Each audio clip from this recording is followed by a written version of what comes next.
3 महीने के बाद रहेगा। ये 10 प्रमुख सवाल है जो कि आने वाले समय में प्रत्येक युवा को जो वोट देने जाएंगे और जो सरकार से उम्मीद रखते हैं कि सरकार। आयशा ने जो 10 सवाल पूछे हैं, मैं सोचती हूँ कि आज के वक्त में ये सवाल पूछे जाना बहुत ज़रूरी है।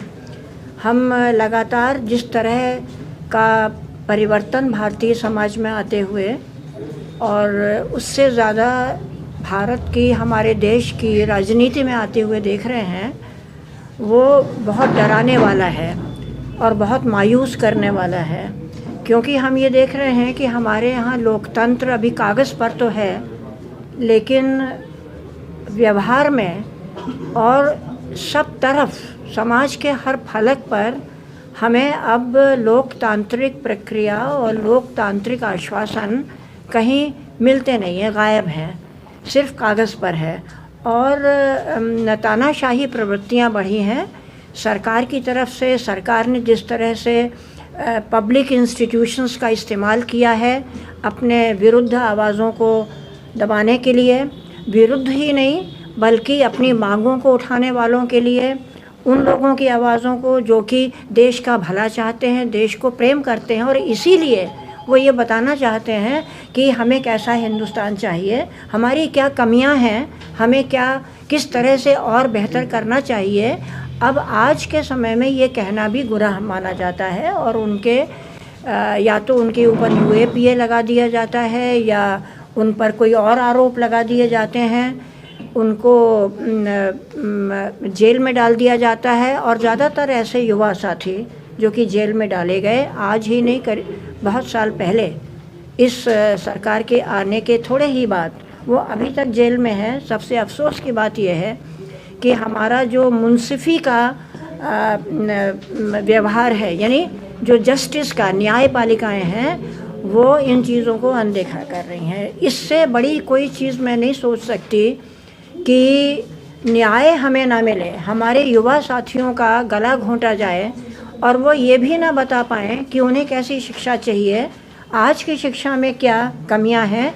ये कहने की भी इजाज़त जहाँ पर ना हो और गुनाह माना जाए, वहाँ पर हम एक बहुत ख़तरनाक दौर से गुज़र रहे हैं, ये माना जाना चाहिए। सबसे पहले तो आयशा के युवा साथियों को इस बात की मुबारकबाद देता हूँ कि उन्होंने एक पहल की है, कि इनिशिएटिव लिया है और जो 10 सवाल इन्होंने पूछे हैं बहुत ही वाजिब सवाल हैं और इन सवालों का जवाब तो भारतीय राज्य को देना ही चाहिए, ये हमारा मानना है। ज़्यादा वक्त नहीं लूँगा। पहली बात तो हम लोग अपने छात्र जीवन से कहते आए हैं, खुला दाखिला, सस्ती शिक्षा, लोकतंत्र की यही परीक्षा, कि यूनिवर्सल एजुकेशन, हर व्यक्ति को जो पढ़ना चाहता है उसे पढ़ने का अधिकार होना चाहिए। शिक्षा सस्ती होनी चाहिए, हर व्यक्ति की पहुंच में होनी चाहिए। हम सब लोग जो अलग अलग जगहों पे यहाँ तक पहुँचे हैं वो प्राइमरी स्कूलों से पहुँच कर आए हैं। टाटपट्टी स्कूल में पढ़ते थे हम लोग, मगर अच्छी शिक्षा हुआ करती थी। शिक्षा में किसी तरह गैर बराबरी नहीं होनी चाहिए। हो रहा है कि लगातार एक तरफ निजी यूनिवर्सिटियाँ खुल रही हैं और दूसरी तरफ जो सरकारी स्कूल थे उन्हें ख़त्म किया जा रहा है। हम चाहते हैं कि सरकारी स्कूलों की गरिमा बहाल हो और हर जगह जो सरकारी स्कूल हैं, सस्ते स्कूल हैं, उनकी व्यवस्था की जाए। पहली बात के तहत कहना चाहते हैं, लखनऊ विश्वविद्यालय, दिल्ली विश्वविद्यालय, हाल में जो हुआ है BHU, इलाहाबाद, हम तमाम जगह देख रहे हैं, ऐसी नियुक्तियां करना जो खास करके जो संघ के करीब के लोग हैं, जो सरकार के एकदम दिन रात उनकी जी हजूरी में लगे रहते हैं और एकदम अयोग्य लोग हैं, उनकी बैकडोर से एंट्रियां कराई जा रही हैं और पूरे शिक्षा व्यवस्था को अंदर से पूरा खोखला करने का यह प्रयास है। एक तो ये बात। दूसरी बात कि पूरे जो शिक्षा में जो छात्र पढ़ते हैं वो क्या पढ़ेंगे, उसका पूरा भगवाकरण कहने का ये मतलब है कि केवल एक तरह की सोच को, एक रंग की सोच को पूरा उस पर थोपने का जो पूरा प्रयास है कि देश में जो छात्र पढ़ेगा, क्या पढ़ेगा, वो पूरा एक रंग में रंग देने का, जिसमें कि इतिहास को बदलने का प्रयास, झूठे इतिहास को लागू कर देने का प्रयास। आप एंशिएंट इंडिया के नाम पे जो नई शिक्षा नीति का दस्तावेज पढ़ेंगे, एंशिएंट इंडिया के नाम पे ऐसी ऐसी चीजें छात्रों को पढ़ाना जिसका साइंटिफिक टेम्परामेंट से कोई लेना देना नहीं। आज जब पूरा शिक्षा को खत्म करने का, सार्वजनिक शिक्षा को खत्म करने का पूरा प्रयास है, तो जिन भी विश्वविद्यालयों में ऐसी आवाजें हैं जो इसका डट के सामना कर रही हैं, उन सारी आवाजों को चुप कराने का प्रयास किया जा रहा है। ऐसे छात्र जो लगातार बोल रहे हैं, अभी भी विश्वविद्यालय में प्रदर्शन चल रहा है, ऐसे छात्र जो सवाल कर रहे हैं उनका सस्पेंशन हो रहा है। एक लगातार उनका सस्पेंशन हो रहा है। आप में से बहुत सारे लोगों को पता होगा कि कल ऑनरेबल मिनिस्टर स्मृति ईरानी जी ने एक स्टेटमेंट दिया जिसमें उन्होंने कहा कि पीरियड्स के लिए पेड लीव भाई क्यों होनी चाहिए, आपको पीरियड्स पेन हो रहा है, आप हैंडीकैप नहीं हो रहे हैं। ये वो मिनिस्टर है जो 2014 में HRD मिनिस्ट्री देखती थी, जो अब मिनिस्टर ऑफ एजुकेशन हो गया है। ये वो मिनिस्टर है जो ministry of women and child development देखती है और तमाम इम्पोर्टेंट पोजीशंस पे रही हैं वो। और ऐसे लोग इस तरीके के एबलिस्ट, इनसेंसिटिव और मिसोजिनस स्टेटमेंट्स दे रहे हैं। ये दिखाता है कि जेंडर सेंसिटाइजेशन की कितनी जरूरत है। अगर हम तमाम कैंपसेस को देखें तो BHU में जो घटना हुई वो आपने देखा। यहाँ से बहुत दूर हैदराबाद में एक इक्लू यूनिवर्सिटी है जहाँ पर बहुत साल से GS कैश, जिसको स्पर्श कमेटी वो लोग कहते थे, वो नहीं फंक्शनल था। उसकी डिमांड के लिए एक प्रोटेस्ट हो रहा था। प्रोटेस्ट में शामिल छात्रा के साथ हैरेसमेंट करते हैं ABVP के लोग और ये स्टेटमेंट देते हैं कि और जाओ इस तरीके के प्रोटेस्ट में। केंद्र सरकार के 10 साल पूरे होने वाले हैं, ऐसे में आयशा ने केंद्र सरकार से 10 सवाल पूछे हैं, जिसमें मुख्य अतिथि के रूप में पूर्व वाइस चांसलर रूपरेखा वर्मा जी भी आई थी। मैम, अभी आपने देखा आयशा ने जो प्रोग्राम कराया है, केंद्र सरकार से 10 सवाल पूछे हैं, कैसे देखती हैं इन सवालों को और कैसा रहा प्रोग्राम? देखिए, ये सवाल आम जनता के सवाल हैं और ये बड़ी अच्छी बात है कि इन युवा वर्ग के लोगों ने, बच्चों ने ये सवाल उठाए हैं। सवाल, हालांकि इनके सवाल और भी बहुत सारे हैं, इन्होंने ख़ास तौर से वो सवाल उठाए हैं जो कि शिक्षा से संबंधित हैं। चूँकि वो विद्यार्थी हैं, उनका अभी कार्य क्षेत्र ज़्यादातर विश्वविद्यालयों और कॉलेजेस में है, इसलिए शिक्षा संबंधी।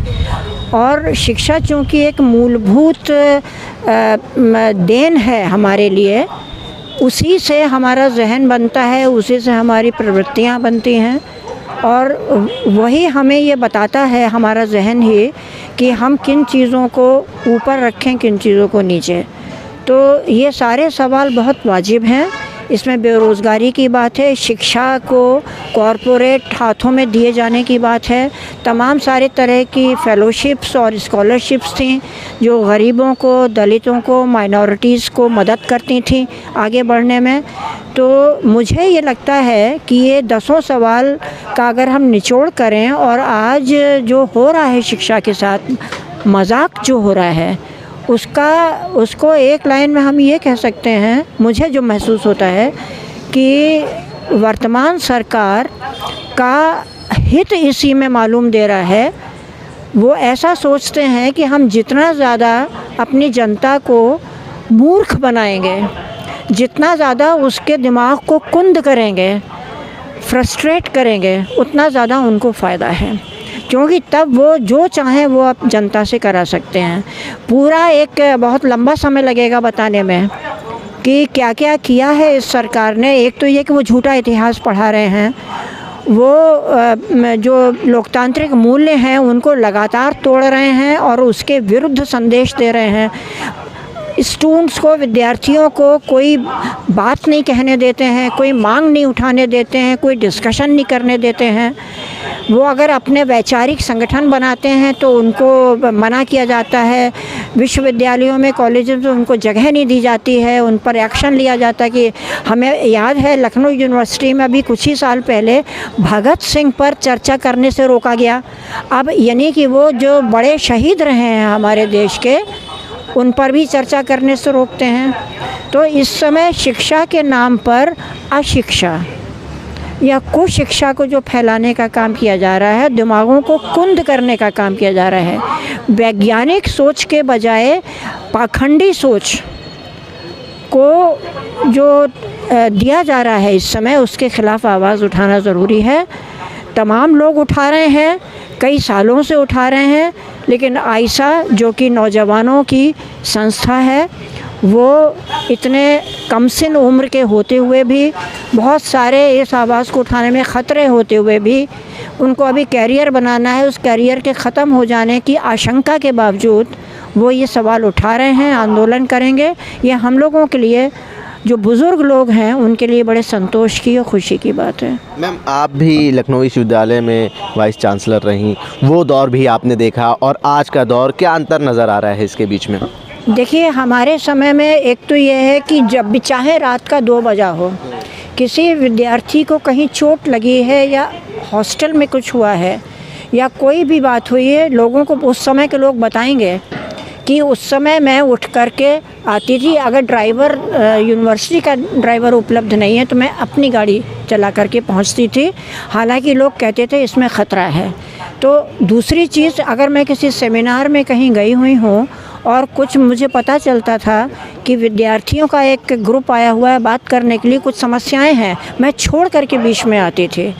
यानी कि उपलब्धता एक तो बात है वाइस चांसलर की या जो भी शिक्षा के मैनेजमेंट में लगे हुए हैं, उनको विद्यार्थियों को प्राथमिकता दे करके वो उपलब्ध रहें। दूसरी बात यह है कि उनकी बात को संवेदना से सुनें, आप उसको प्रोटेस्ट ना समझें, अपनी मुखालिफत ना समझें। यहाँ मुश्किल ये है कि आप अच्छी बात भी कहते हो लेकिन कहते हो कुछ बदला जाना चाहिए तो कहते नहीं सब ठीक है, या आप हमारा विरोध कर रहे हो। तो ये मानसिकता, और पहले ऐसा नहीं, हमें अप्रिशिएट भी, हमारे दुश्मन भी रहे लेकिन हमें अप्रिशिएट करने वाले भी रहे। ऐसा नहीं था कि सब लोग अब सिर्फ वही कहेंगे जो कि सरकार कहती है। क्यों? क्योंकि जो नहीं कहता वो बात जो सरकार कहती है उसके ऊपर कोई ना कोई पीछे भेज दिया जाता है, ईडी भेज दी जाएगी, पुलिस भेज दी जाएगी, आप पे झूठे चार्ज लगा दिए जाएंगे। तो बहुत ज़मीन आसमान का अंतर है। चैलेंज तब भी थे लेकिन आज तो आप बोल नहीं सकते। लेकिन एक सवाल ये भी उठता है कि सरकार तो दावा कर रही है कि देश जो है वो विकास के पथ पे तेज़ी से दौड़ रहा है, अमृत काल चल रहा है, दुगनी तेज़ी से विकास हो रहा है। इन दावों को कैसे देखती हैं? एक तरफ तो विपक्षी पार्टियां जो हैं वो कह रही हैं कि सरकार पूरी तरीके से फेल है। देखिए, अब ये निर्भर करता है कि आप इन शब्दों से मायने क्या लेते हैं। अब आप जहर को जिस दिन अमृत कहेंगे तो कह रहे हैं ये आपका चॉइस है, और कोई भाषा पे तो कोई ज़ोर है नहीं कि आप उसमें हंटर लगाएं। आप अगर ये जहर को अमृत कहने लगें तो हमें आपकी भाषा समझनी पड़ेगी कि आप एक कोड भाषा, अपनी व्यक्तिगत भाषा जो कम्युनिटी में चलने वाली भाषा है, जो समाज में चलने वाली भाषा है, जिसकी एक सामाजिकता है, वो तो नहीं। आप अब बीमारी को स्वास्थ्य कहना शुरू कर दें तो हम क्या कर सकते हैं? हम यही कर सकते हैं कि हम समझें कि आपके शब्दों का अर्थ क्या है। तो वो अगर अमृतकाल कहते हैं तो सवाल ये कि अमृतकाल में जो हम अमृत समझते हैं समाज का क्या होना चाहिए? आपस में नफ़रतें नहीं होनी चाहिए, टकराव नहीं होने चाहिए, हम लोग एक दूसरे का खून खराबा ना करें, हम सड़क पर लिंच कर के किसी को ना मारें, हम सबूतों के आधार पे चीज़ को तय करें, हम लोगों को अपनी बात कहने दें। हमारे लिए तो एक अमृत, ख़ास तौर से तब जब डेमोक्रेसी है, अमृतकाल वो है। अगर वो ये सब चीज़ें बंद करके और कोड़े लगा रहे हैं लोगों के ऊपर, लोगों को जेल भेज रहे हैं अपनी बात कहने के लिए, उसे अमृतकाल कहें तो ये उनकी शब्दावली है, हमारी नहीं है। हमारे साथ बात करने के लिए उत्तर प्रदेश आयसा अध्यक्ष आयुष जी मौजूद है। आयुष जी, 10 सवाल पूछे हैं केंद्र सरकार से, क्या हैं वो 10 सवाल? देखिए, ये आने वाले 2024 को हम ये समझते हैं कि मोदी सरकार के जब 10 साल पूरे हो रहे हैं तो छात्रों की, युवाओं की एक जिम्मेदारी बनती है कि जिन बड़े बड़े वादों के साथ मोदी सरकार सत्ता में आई थी उसके प्रति अब उसकी जवाबदेही तय किया जाए। उदाहरण के तौर पे अगर उसने ये कहा था कि हम सत्ता में आने के बाद 2 करोड़ रोज़गार देंगे, तो इस देश में रोज़गार की क्या स्थिति है, कितने लोगों को रोज़गार मिला, कितने लोगों को नहीं मिला। और बीते दिनों के आंकड़े ये कहते हैं कि 2014 से 2022 तक करीब 22 करोड़ लोगों ने अगर सरकारी नौकरी के लिए आवेदन किया तो उसमें मात्र 7 लाख लोगों को मिला, मतलब वो 0.01 या 3% कुछ है। तो ये देश में हालात हैं और हम ये देख रहे हैं नई शिक्षा नीति ला के इस देश की कैसे पूरे शिक्षा व्यवस्था को बाज़ार के हवाले छोड़ देना, उसका निजीकरण, व्यवसायीकरण कर देना, जिसके चलते आने वाले दिनों में ये होगा कि जैसे बाज़ार में किसी की अगर कुछ खरीदने की क्षमता है तो खरीद पाता है, अन्यथा वो उस चीज़ से वंचित रहता है। उसके चलते ये होगा जो समाज का जो कमज़ोर तबका है, जो दलित हैं, पिछड़े हैं, खास करके महिलाओं की शिक्षा आने वाले दिनों में उससे कैसे भारी तौर पर बहुत प्रभावित होने जा रही है और वो शिक्षा से कैसे वंचित हो जाएंगे, ये हमारे समक्ष चुनौतियाँ हैं। और इसी नई शिक्षा नीति के तहत हम ये भी देख रहे हैं कैसे ऐसी नियुक्तियां की जा रही हैं जो बिल्कुल अयोग्य लोग हैं, बस वो सरकार की जी हुजूरी करते हैं, संघ के करीब रहते हैं और इसके चलते उनकी नियुक्तियां हो रही हैं। एक ऐसे इतिहास को पढ़ाने का, थोपने का प्रयास किया जा रहा है जो बिल्कुल एकदम झूठा इतिहास है, या साइंटिफिक डेवलपमेंट से जिसका कोई लेना देना नहीं है, जो कि एक तरीके से हमारे संविधान में भी जिसका उसका जिक्र है। ये सारी चीज़ें हो रही हैं। उसके अलावा जितने अल्पसंख्यक इंस्टीट्यूट्स हैं उन पे हम किस तरीके से हमला देख रहे हैं। हमारे पास आए दिन इस तरह के मैसेज आ रहे हैं या पता चल रहा है कि मदरसों की कैसे फंडिंग रोक दी जा रही है, जबकि ये एक तरीके से फंडामेंटल राइट के तहत ये माइनॉरिटीज़ को ये अधिकार दिया गया है कि वो अपने शैक्षणिक संस्थानों को स्थापित कर सकें और उसके तहत वो अपनी पढ़ाई लिखाई कर सकें। ये इस देश का संविधान उन्हें अधिकार देता है, लेकिन हम ये देख रहे हैं कि सारे अधिकारों को कैसे उन पे बुलडोज़र चलाया जा रहा है, संवैधानिक मूल्यों पे बुलडोज़र चलाया जा रहा है। यहाँ तक कि मौलाना आज़ाद नेशनल फेलोशिप जो है, जो माइनॉरिटीज़ के लिए है, उसमें, और ये बात हम स्पष्ट कर देना चाहते हैं, वो केवल मुसलमानों के लिए नहीं है। माइनॉरिटीज़ मतलब और भी उसमें लोग आते हैं वो, लेकिन सबसे ज़्यादा जो तबके, जो कमज़ोर तबके हैं, उनकी फेलोशिप बंद करके ये आप अपनी मंशा स्पष्ट कर रहे हो कि ये शिक्षा इस देश की आप किन के लोगों के लिए बनाए रखना चाहते हो। जो इस देश के हज़ारों हज़ार साल पुरानी जो एक व्यवस्था थी, मात्र चंद लोगों के लिए शिक्षा रहेगी और बड़ी आबादी तक कोई शिक्षा नहीं रहेगी, ये पूरी व्यवस्था। तो 10 साल में जो बड़े बड़े वादे किए गए थे और जिन मुद्दों पे ये सरकार विफल रही है, हम उन मुद्दों पे इस सरकार से सवाल करने आए हैं कि रोज़गार का आपका वादा था, क्या हुआ? जो सस्ती शिक्षा, गुणवत्ता शिक्षा का वादा था, वो क्या हुआ? जो सामाजिक न्याय का सवाल है, हम ये भी मांग कर रहे हैं कि पूरे देश भर में कास्ट सेंसस कराया जाए, क्योंकि उससे जो असल में केवल सामाजिक नहीं, जो आर्थिक स्थिति भी है, कितने लोग विश्वविद्यालय में पहुंच पा रहे हैं, नहीं पहुंच पा रहे हैं, किस तबके के लोग कितनी संख्या में पहुंच पा रहे हैं, ये भी हमें पता चलेगा। कास्ट सेंसस भी कराया जाए। तो इन सारे मुद्दों के साथ आयशा ने ये राष्ट्रव्यापी अभियान लिया है, जिसका एक ये भी नारा है कि जुमला नहीं, जवाब दो, 10 साल का हिसाब दो। क्योंकि जुमलों में, आंकड़ों में फंसा के सरकार कई बार बचने का प्रयास करती है। हम कहेंगे नहीं, हम एकदम आपसे हिसाब किताब मांगेंगे। ये पूरा आयशा का राष्ट्रव्यापी अभियान है। लेकिन दूसरी ओर अगर हम बात करें, केंद्र सरकार और राज्य सरकार दिखाती है कि देश किस तरीके से विकास के पथ पे दौड़ रहा है, अमृतकाल चल रहा है, तो इसको कैसे देखते हैं इन बातों को आप? हम इन बातों को इस तरीके से देखते हैं कि जो वास्तविकता है, मतलब इस देश ने, आप कह रहे हैं विकास है, बहुत सारा विकास हो गया है, लेकिन इस देश ने भुखमरी में झंडे गाड़ रखे हैं। मतलब अभी ताज़ा रिपोर्ट में हम मतलब सबसे पिछड़े देशों में हैं भुखमरी के मामले में, और अपनी जो वाहवाही ये सरकार करती है कि हम 80 करोड़ लोगों को हमने राशन दे दिया है। तो ये तो सोचने वाली बात है कि 80 करोड़ लोगों को अभी भी इस देश की सरकार पर निर्भर रहना पड़ रहा है। वो इस व्यवस्था में अपने आप को शामिल क्यों नहीं कर पा रहे हैं? ये हमारे समक्ष ये पूरा सवाल है। और इस देश में चाहे प्रेस स्वतंत्रता का मामला, ये आप भी जान रहे हैं, इस देश में कैसे गैर बराबरी बढ़ती जा रही है। इस देश की सारी व्यवस्थाओं को, जो विकास का पथ है वो केवल अडानी और अंबानी के विकास का पथ है, हम ये कहना चाहते हैं, उससे इस देश की आम जनता का कोई लेना देना नहीं है।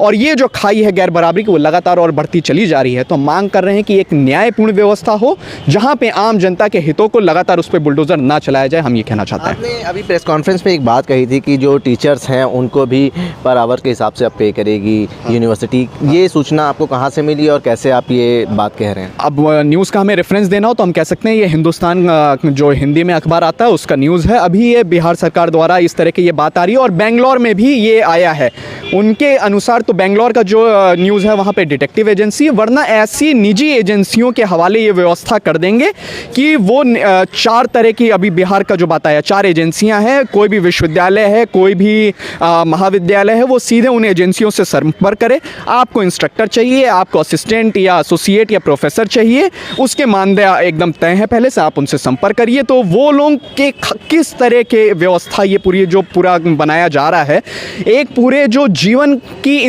मतलब कितना इनसिक्योर बना दिया जा रहा है, क्या उसमें गुणवत्ता होगी, किस तरह के उसमें लोग पढ़ाए जाएंगे, किस मानसिकता से उनको चुना जाएगा, ये सारे सवाल हमारे सामने आज मौजूद हैं। तो ये अभी ये हाल की खबर है, तो हम कल पता चला तो वो आपके हवाले हैं। और भी छात्र हैं, उनसे भी बात करेंगे। दिव्या जी, प्राइवेटाइजेशन हो रहा है, अभी बात हो रही थी उसी के ऊपर, कैसे देखता है एक छात्र प्राइवेटाइजेशन को?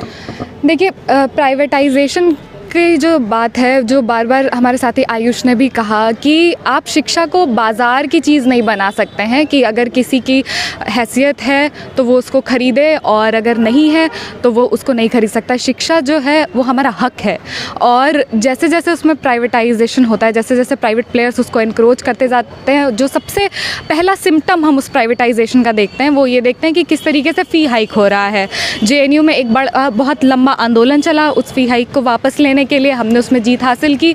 लेकिन तमाम IITs में 200% फ़ी हाइक हो रहा है। इलाहाबाद विश्वविद्यालय में जिस तरीके का फ़ी हाइक हुआ, और ये फ़ी हाइक जो आप DU में फ़ी हाइक देखिए, हॉस्टल फ़ी देखिए, वहाँ पे एक तो हॉस्टल्स के लिए इतनी मारा मारी है दिल्ली यूनिवर्सिटी में, उसके बाद लगभग लाख रुपए वहाँ पे हॉस्टल फ़ी है।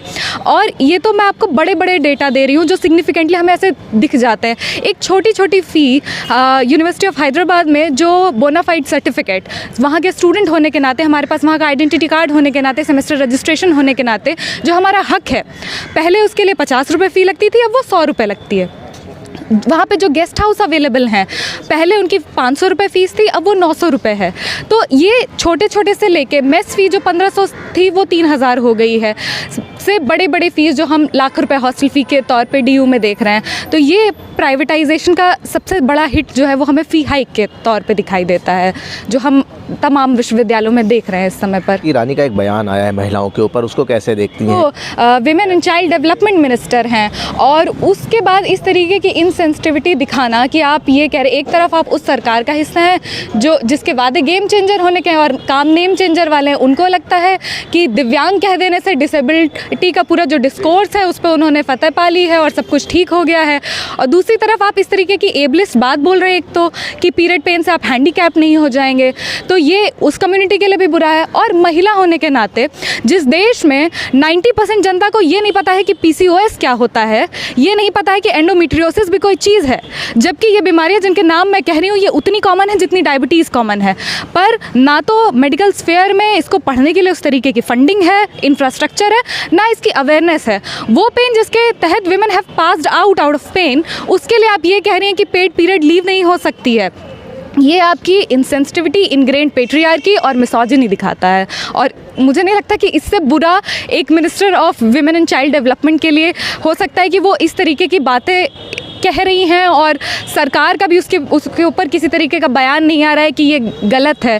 तो ये पूरी सरकार की, उस पूरे मंत्रिमंडल की भी मानसिकता दिखाता है कि कैसे आप इंसान को वाकई में केवल एक ह्यूमन रिसोर्स की तरह देख रहे हैं। उसकी वो, मैं यूनिवर्सिटी ऑफ हैदराबाद से हूँ और बहुत बड़ा तबका है हिंदुस्तान का जो उस यूनिवर्सिटी को रोहित वेमुला मूवमेंट के लिए जानती है। तो रोहित वेमुला का जो आखिरी लेटर था उसमें उन्होंने लिखा कि humans have been degraded to their immediate value. तो वही HRD, ये वही स्मृति ईरानी है जिन्होंने उस समय भी जिस तरीके के बयान दिए, कैसे पूरे ये संसद में कहा कि रोहित वेमुला उनका बेटा था, और उसके बाद हम सबको पता है कि वो कैसे प्ले आउट हुआ, मूवमेंट को किस तरीके से ख़त्म किया गया, तमाम साथियों के ऊपर FIR हुई, और फिर हम दोबारा से वो इनसेंसिटिविटी उनकी पीरियड पेड लीव की तरफ देख रहे हैं। आखिरी सवाल आयुष आपसे रहेगा। आप लोगों ने कहा है कि अगर हमारी जो सवाल है उसके जवाब नहीं दिए गए तो संसद का घेराव करेंगे। तो ये पूरा एक बड़ा एक अभियान लिया गया है ना, ये हमारा अब जब लोकसभा चुनाव 2024 में है उसको पूरे मद्देनज़र रखते हुए एक संगठित छात्र युवा आंदोलन कैसे एक पूरा खड़ा हो जो कि इस सरकार को पूरा घेरे, जो इसके वायदे थे उसके लिए घेरे। तो अभी ये जो हमारा पूरा अभियान है उसका ये मात्र पहला चरण है। पहला चरण क्या है? एक राष्ट्रव्यापी अभियान की शुरुआत करते हुए हस्ताक्षर अभियान, ज़्यादा से ज़्यादा छात्रों तक हमें पहुँचना है, और वो एक बड़ा टारगेट कि ज़्यादा से ज़्यादा छात्रों के बीच में अवेयरनेस कि क्या हमारे सवाल हैं, क्या हमारी चिंता उन तक पहुंचना है। फिर इसका अगला चरण होगा, वो हम आने वाले दिनों में तय करेंगे कि हम दिल्ली में संसद घेराव करेंगे या फिर हम एक यात्रा निकालेंगे। खास करके जो हिंदी प्रदेश है वो हमारे लिए इस वक्त चिंता का विषय बना हुआ है, जो छात्रों के इस वक्त सवाल होने चाहिए। तो ये आने वाले दिनों में एक बड़ा ये अभियान है, वो आने वाले दिनों में और बेहतर तरीके से तय होगा। बहुत बहुत शुक्रिया धन्यवाद। हमारे साथ बात करने के लिए आयसा के उत्तर प्रदेश अध्यक्ष आयुष जी थे, जिन्होंने आज प्रेस कॉन्फ्रेंस करके केंद्र सरकार से 10 सवाल पूछे हैं 10 साल पूरे होने पे। इन्होंने कहा है कि उन 10 सवालों के जवाब अगर हमें नहीं मिलेंगे तो आगे इस मुहिम को तेज़ करा जाएगा। जन संदेश टाइम्स के लिए कैमरा पर्सन जिशान खान के साथ आकिब मिराज खान, लखनऊ।